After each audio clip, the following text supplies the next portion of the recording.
We really do live in a backward world. Welcome back to Orange Hat Reviews, everyone. Hope you're all having a wonderful day.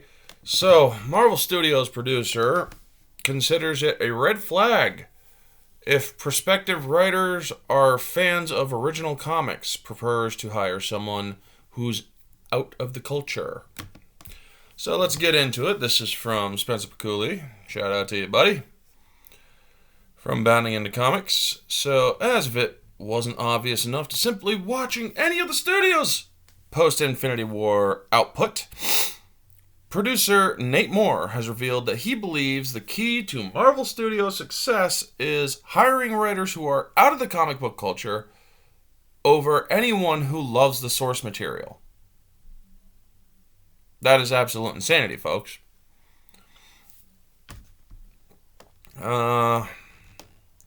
Moore, whose career has seen him serve as a producer for such cinematic universe entries as Captain America Civil War, The Falcon and the Winter Soldier, and most recently, Wakanda Forever, shared his insight into Marvel Studios' hiring philosophy during an appearance of the November 16th episode of The Ringers The Town podcast.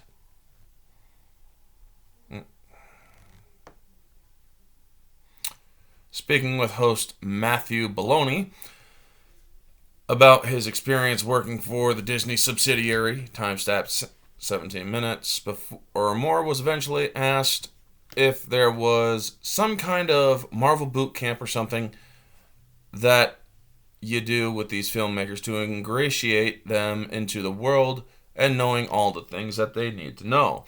To which the producer confirmed, not really. Not really. Noting that some of the writers grew up reading and collecting comics such as Avengers Endgame co-director Joe Russo and Black Panther director Ryan Coogler, Moore told Baloney one thing I think is interesting, and specifically for writers I would say, is that a lot of the times we're pitched writers who love Marvel, and to me, that's always a red flag. I don't want you to already have a pre-existing idea of what it is because you grew up with the comics and that's what you want to recreate. That's not always the premise there, pal. He explained, I wanted someone who's going to be hard on the material, who can go, what is this? I think there's a movie here, but maybe we should be looking at it in this way. Now, while that is an interesting thought, folks, you still want people to have some sort of knowledge about the characters. You could create a story out of it, sure, but you don't, I've always accepted that the Marvel Cinematic Universe was going to be different than the comics because they already said ahead of time that that was going to be the case. This is not going to be retelling of comics. You will see some parallels, yes, but not everything will be a complete retelling. But yes, because you don't have fans doing shit, you get this kind of shit where a great character in the comics, Taskmaster, is turned into a mindless drone. Offering up an example of what he was looking for in prospective writers, Moore then pointed out Captain America trilogy writers Christopher Marcus and Stephen McFeely, who weren't comic guys coming up, but were like, wait, Captain America, this seems a bit weird. What if we kind of looked at it this way? Now, yes, there are going to be exceptions to the rule, folks, obviously. And they weren't married to anything. Nothing was sacrosanct, recalled the producer. I think it's important to be able to go, look, the source material is great, and I love it, and comics work great in the medium they were built in, but that's not a direct one-to-one transition to the best version of the movie, he asserted. Well, that's kind of contradictory to what you're saying. You're saying you don't want anybody, or you're saying you don't want your people to know anything about the comics. But now you're saying that they should have a little bit of knowledge of the source material? You kind of sound a little hypocritical. And sometimes it takes someone who's out of the culture to go, hey, I know you think it should be this, but maybe it should be this other thing. That's a dangerous thought, though, because then they go and say, well, or they go and change things that don't need changing. Me personally, I like Stan Lee's approach to it. You don't change established or certain things about established characters, like or take Peter Parker for instance.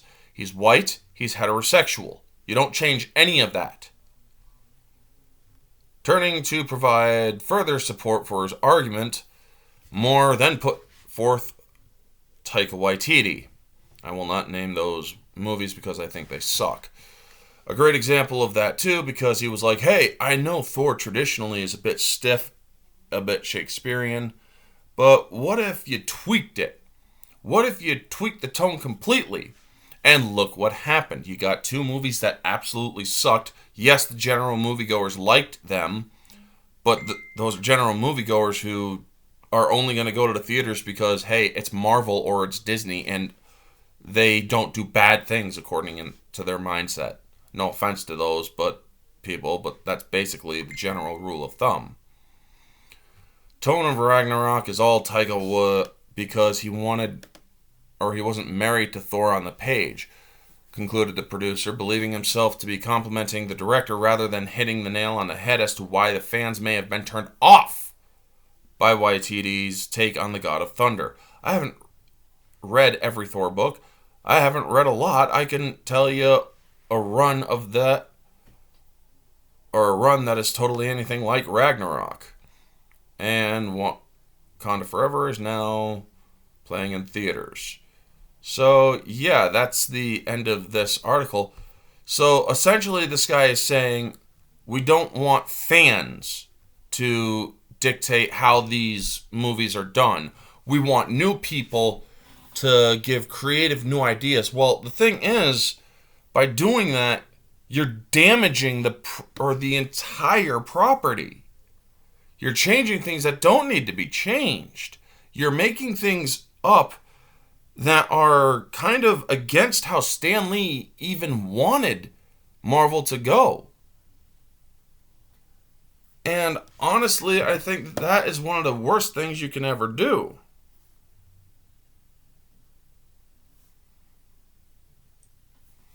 And so it's like, when is it going to be better, you know? Ever since the end of the Infinity Saga, including, there were also some bad apples on that one too. Captain Marvel and Endgame were not as good as they could have been. But they still showed potential.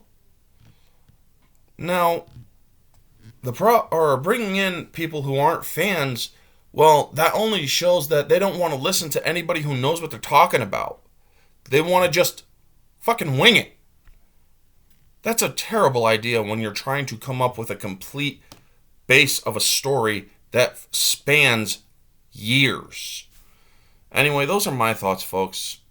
This is why I checked out of the MCU. I'm sick of them taking all this crap and saying, we know better than you, even though you really honestly don't, because you don't even know any of the source material, apparently. So let me know your thoughts down in the comment section below, folks. That's going to be the video. Like, comment, subscribe, share, all that jazz. Let me know your thoughts down in the comment section. What do you think? Do you think they should actually have people who know the material be writers? Or do you think that they should do it how this idiot is doing it? Let me know your thoughts down in the comment section below, folks. This has been Orange Hat Reviews. Stay humble.